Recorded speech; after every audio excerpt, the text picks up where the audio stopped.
저는 내가 당신들을 위해서 무릎 꿇고 이렇게 기도합니다. 성령으로 속사람이 강건하기를 그리스도께서 마음속에 언제나 내주하시기를 하나님의 은사에 풍족한 모든 것이 삶에서 넘치기를 이렇게 간절히 에베소 교회 성도들을 위하여 기도하면서 지난주일 설교한 대로 자기는 감옥에 있지만 당신들은 이렇게 변화된 삶의 모습을 보여야 합니다. 하나님의 은혜로 기도의 뒷받침을 받으며 살아가는 교회 성도들은 아무리 마음에 들지 않는 것이 있다 할지라도, 아무리 서로의 생각과 성격이 달라도 서로 자신을 낮추는 겸손과 기다리는 온유한 마음으로 용납하라. 그리고 이미 성령께서 말씀과 그 권능으로 예수 그리스도의 피로 하나 되게 하신 것, 그것을 힘써서 지켜야 한다. 그리고 무엇을 하든지 사실과 진실보다 더 중요한 사랑 안에서 진실을 말하며 진리를 전하며 살아가라고 권면하였습니다.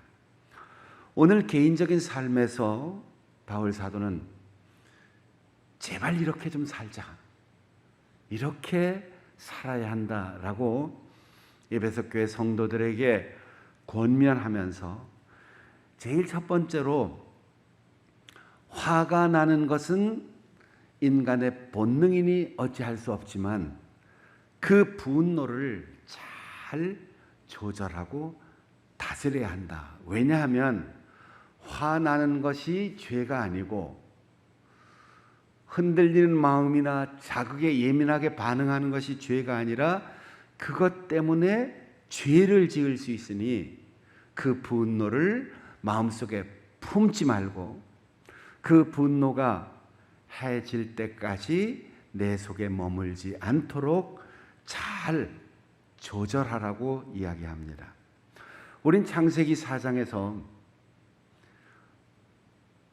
에덴에서 축출된 아담과 하와의 가정에서 첫 번째로 출생한 가인과 아벨 사이에서 제사를 드리다가 형제간의 살인 사건이 일어난 것을 읽고 보고 거기에서 수많은 교훈들을 찾아내려고 애를 쓰고 있습니다. 과연 하나님이 왜 가인의 제물은 받지 않으시고 아벨의 제물만 받으셨을까? 하나님은 고기만 좋아하시고 열매나 과일, 채소는 싫어하시는가? 시간이 늦었는지 혹은 방법이 달랐는지 여러 가지 궁금해하는 것들이 있어요. 그런 교리적인 해석 이외에 성경에 나와 있는 대로 우리가 이해한다면 가인은 농사를 지었고 아벨은 양을 쳤습니다.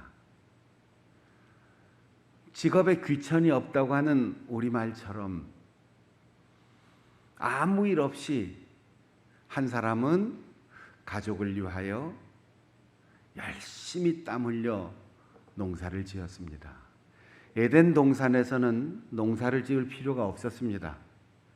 에덴 동산에서는 땀 흘려 일하는 경작이 없었습니다.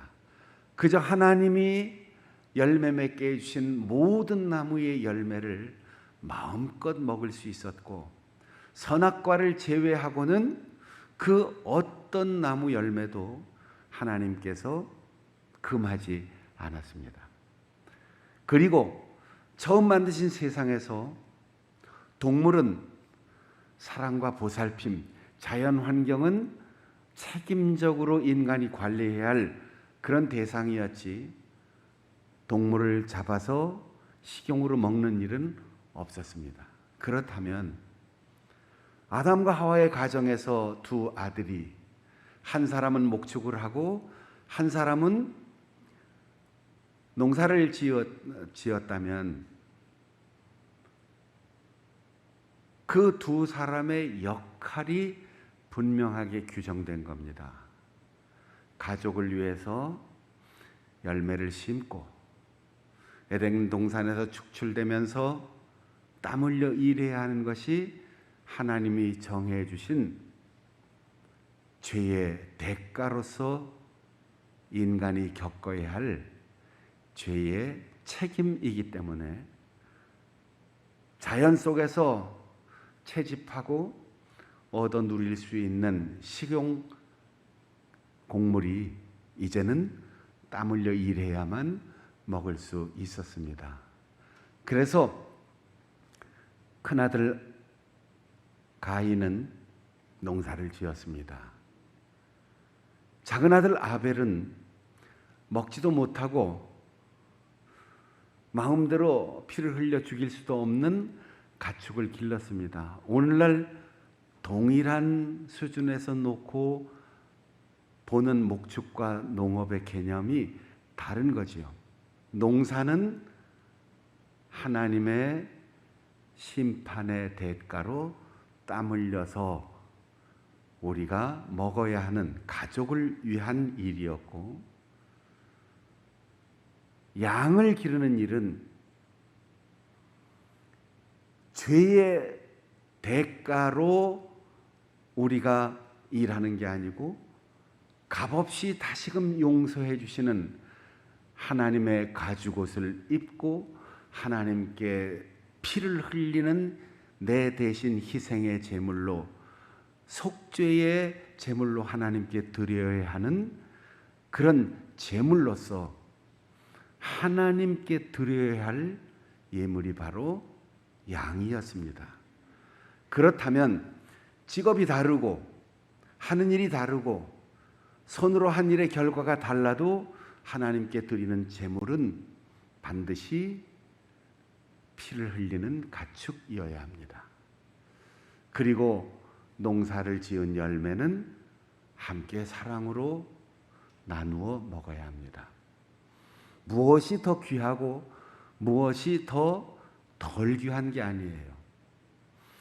하나님이 고기라서 받으시고 열매라서 물리치신 것이 아니로 열매는 함께 땀 흘려 일했지만 너희들이 나눠 먹어라.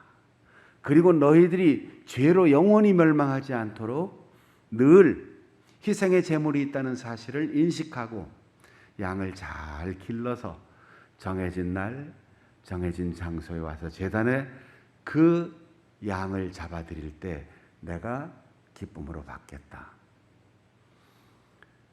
서로 상호 보완적입니다.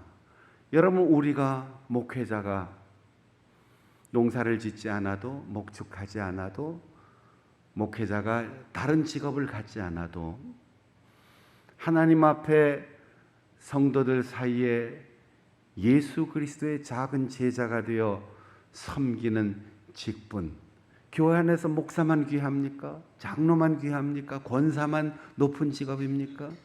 다 똑같지만 서로의 직능이 다른 거예요.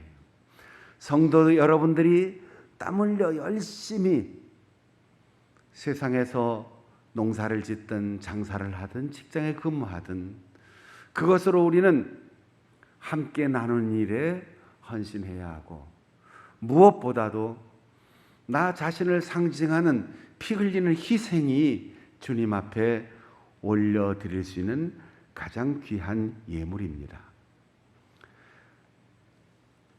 동물을 식용으로 사용할 수 있었던 것은 창세부터 때가 아니고 창세기 9장 노아의 홍수가 끝난 이후 두 번째 시조로서 노아와 구원받은 그 8 가족들에게 이제부터는 홍수 이후에 너희들에게 동물도 과일과 채소처럼 먹을 수 있도록 허락할 테니까 너희들이 고기도 먹으면서 살아라 하고 하나님께서 허락하신 이후부터 목축의 의미는 곡식을 기르는 것과 같이 사람들이 먹을 수 있는 것으로 의미가 확대되었습니다. 그러나 오늘 본문 4장에는 분명히 동물을 식용으로 사용할 수 없던 시절, 열매는 사람이 나누어 먹고 양은 하나님께 드려야 하는 시절, 내가 내 업적을 자랑하기 위한 열매가 아니라 하나님이 원하시는 피 흘리는 제사의 그 양을 하나님께 드려야 하는데, 가인은 하나님의 명령에 불순종했습니다. 어떤 동기로 불순종했는지 자세하게 성경이 기록하지 않지만 하나님이 하시는 일이 못마땅할 수도 있고, 내가 농사지은 열매를 하나님께 드려서 과시하고자 하는 자기 허영도 있을 수 있습니다.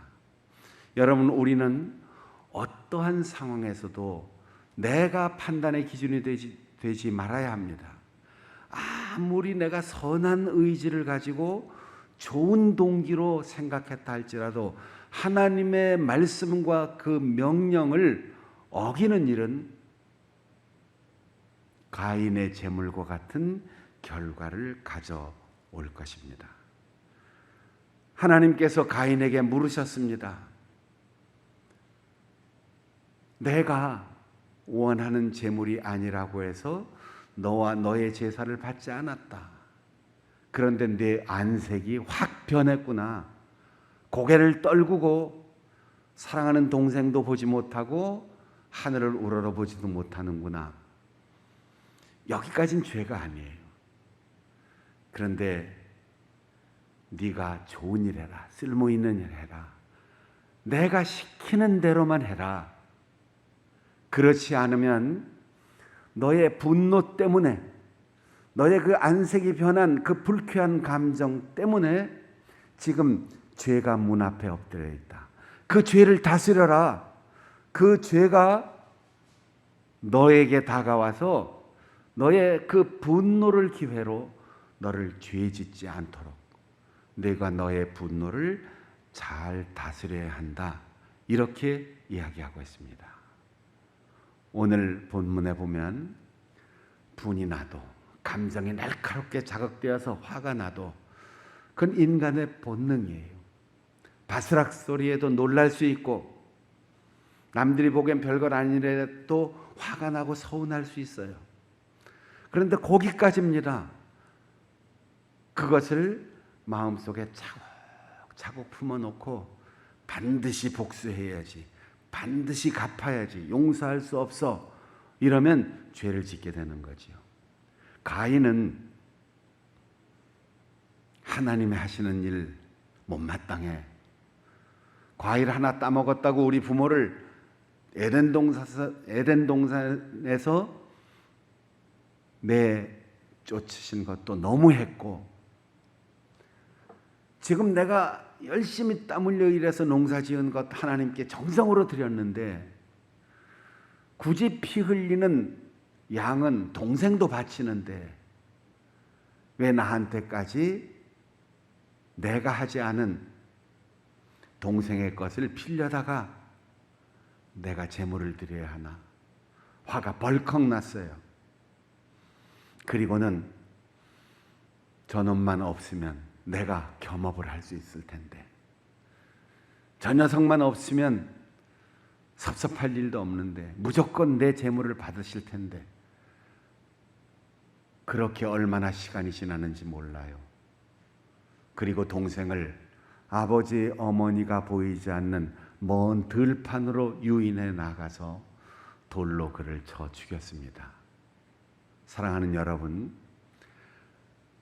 우리에게 늘 이런 위험이 있습니다.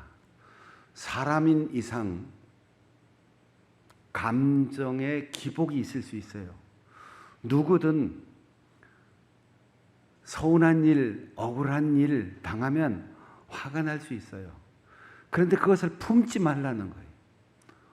오늘 에베소 교회 성도들에게 화가 나도, 자극을 받아서 불운이 나도 그것을 품지 마라.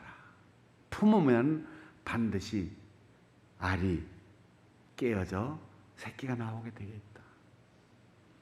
그것을 저녁 때까지 기억하고 있지 말아라. 여러분, 상대방은 나한테 상처를 준 줄도 모르고 그냥 휙 지나갈 수도 있어요. 그런데 내 혼자 그때 그 사람 왜 그랬을까? 그때 너무 섭섭했어. 10년, 20년 지난 다음에 그 얘기 해보면 상대방 기억도 못 한다고요. 그러니까 그럴 수도 있지. 화도 나지만 또 이해해보면 그렇게 말할 수도 있지. 그러곤 빨리 잊어버리시라는 거예요. 서운했던 것도 아팠던 것도 내가 잘한 것도 다 내 마음속의 장부에 기록하지 말고 다 지워버리고 그것이 죄를 짓는 동기가 되지 않도록 그렇게 버리라는 거예요. 우리는 다 마음속에 금전출납부가 있어요. 그걸 기억하고 기록해 놓으니까 조금 서운한 일 생기면 아니 내가 저한테 어떻게 했는데, 내가 저를 어떻게 도와줬는데, 내가 그때 얼마를 줬는데 지가 나한테 이렇게 할 수가 있어? 화가 나는 거죠.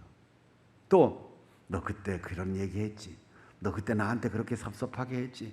이걸 가슴속에 쌓아두니까 쌓다가 못 참으면 나중엔 아무것도 아닌 일에 분노가 일어나서 그것이 폭행이 되고 폭언이 되고 심지어 사람의 목숨을 빼앗는 죄가 되는 거죠. 여러분, 매일매일 잠자리에 들기 전에 장부를 쓰지 말고 경영할 때 금전출납부는 쓰되 마음의 장부를 쓰지 마세요.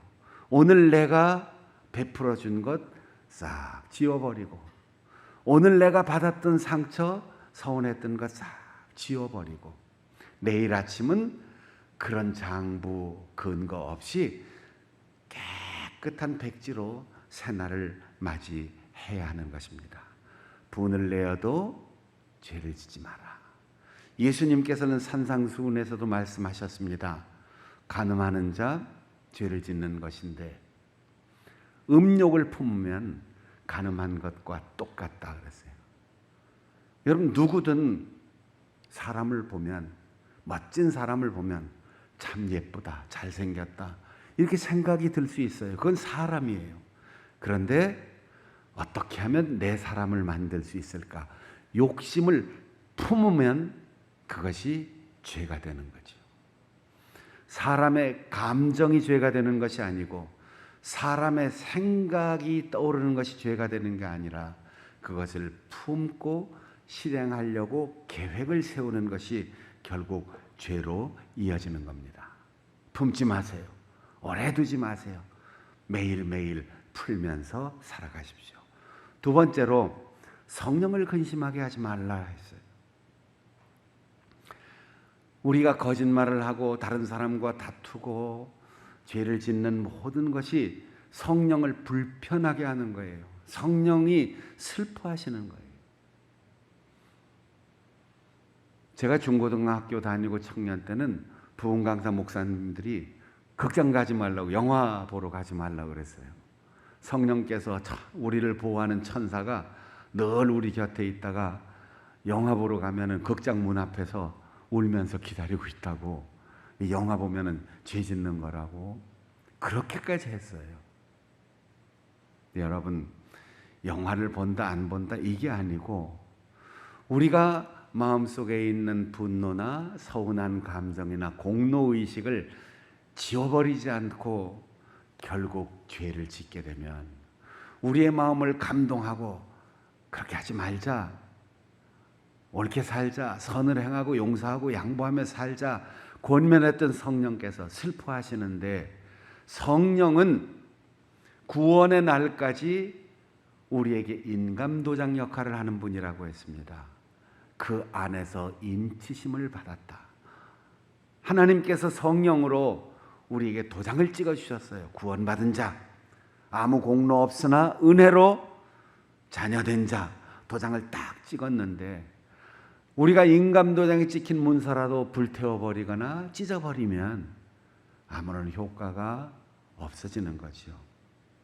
로마서에도 성령이 말할 수 없는 탄식으로 우리를 위하여 간구하신다고 했습니다.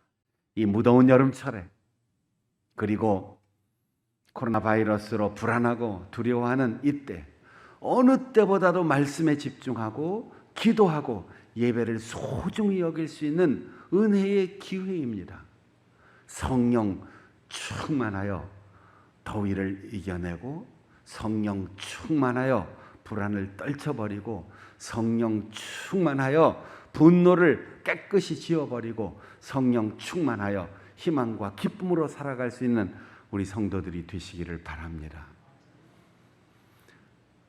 1년이 넘게 우리가 찬양대가 꽉 차서 멋지게 찬양하는 모습을 그리면서 지금까지 기다려왔는데, 대신 우린 멋진 솔리스트의 독창들을 들었어요. 그러나 앞으로 빨리 회복돼서 찬양대의 멋진 성령 충만한 합창을 좀 들을 수 있도록, 그래서 오늘 여러분에게 영상으로 합창을 하는 찬양을 잠깐 보여드리고 다음 설교를 진행하려고 합니다. 우리 찬양 영상 보여주세요. Showers of blessing, showers of blessing we need. Mercy drops round us are falling, but for the showers we plead.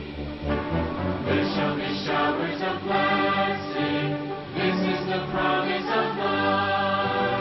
There shall be seasons refreshing, sent from the Savior of love.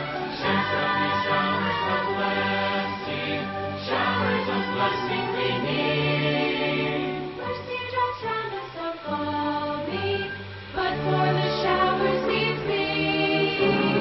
There shall be showers of blessing, precious reviving again, over the hills and the valleys, sound of abundance of rain. There shall be showers of blessing, showers of blessing we need. Mercy drops round us are falling, but for the showers we plead. There shall be showers of blessing, stand up upon us, O Lord. Grant to us now a refreshing, come and now honor thy word. Showers of blessing we need. Mercy drops round us are falling, but for the showers we plead.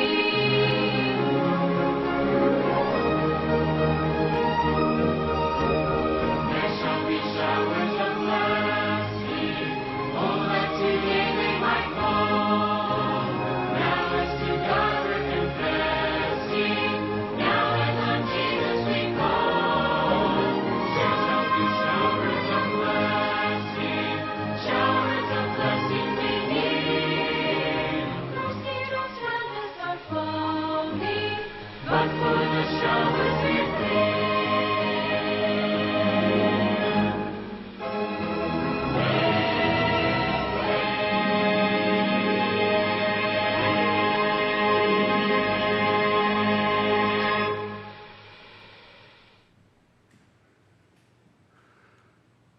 폭포가 쏟아져 내리듯 이 폭염 속에 성령으로 샤워할 수 있는 우리 성도들이 될 수 있기를 바랍니다. 끝으로 서로 용서하라고 했습니다. 용서의 근원은 자비한 마음입니다. 조건이 갖추어져서 용서하는 것은 거래와 계약입니다. 결코 사랑이 아닙니다. 우리가 한 것 계산하지 말고, 우리가 받은 것 계산하지 말고, 우리가 돈을 주고받는 행위가 아니라 마음에 사랑을 주고 실제적인 삶에 도움을 베풀어 준 것, 그것조차도 하나님이 나를 통하여 맡겨주신 것을 전달한 과정에 봉사한 것일 뿐, 때로 우리가 상처를 받고 다른 사람에게 비난을 받아도 하나님께서 나를 꾸짖어 주시고 나로 하여금 겸손하게 하시는 것임을 깨닫고 판단과 정죄와 복수는 주님께 맡기고 우리는 언제나 마음속 깊이 서로 받아들이는 용서가 있어야 합니다. 그 사람이 나에게 그런 말을 할 정도라면 내가 어떻게 보였을까? 저 사람 왜 저래 성급해? 내가 이렇게 판단할 때 그 사람은 아이고 넌 왜 그렇게 답답하니? 이렇게 보는 거예요. 넌 왜 그렇게 말이 많아? 이럴 때 그 사람은 넌 왜 그렇게 입 다물고 소극적이냐? 이렇게 생각하는 거예요. 서로의 성격과 입장이 다를 뿐 우리는 서로 다른 사람들이 받아들여서 하나로 한 공동체를 이룰 때 건강한 주의 몸 된 교회를 이룰 수 있습니다. 사랑하는 성도 여러분, 여러분 모두가 이 분노의 계절, 분노하는 사람들이 가득한 이 세상에서 그 분노를 잘 다스려 죄를 짓지 말고 성령으로 충만하여 넘치는 사랑으로 어디에 가서든 시원한 마음으로 후를 털고 용서해주고 받아줌으로 바울 사도가 이렇게 살았으면 좋겠다. 그 말씀대로 살아가는 에베소 교회 성도들처럼 우리 장충단계 모든 성도들이 그 말씀대로 살아갈 수 있는 우리 믿음의 식구들이 될 수 있기를 바랍니다. 기도하겠습니다.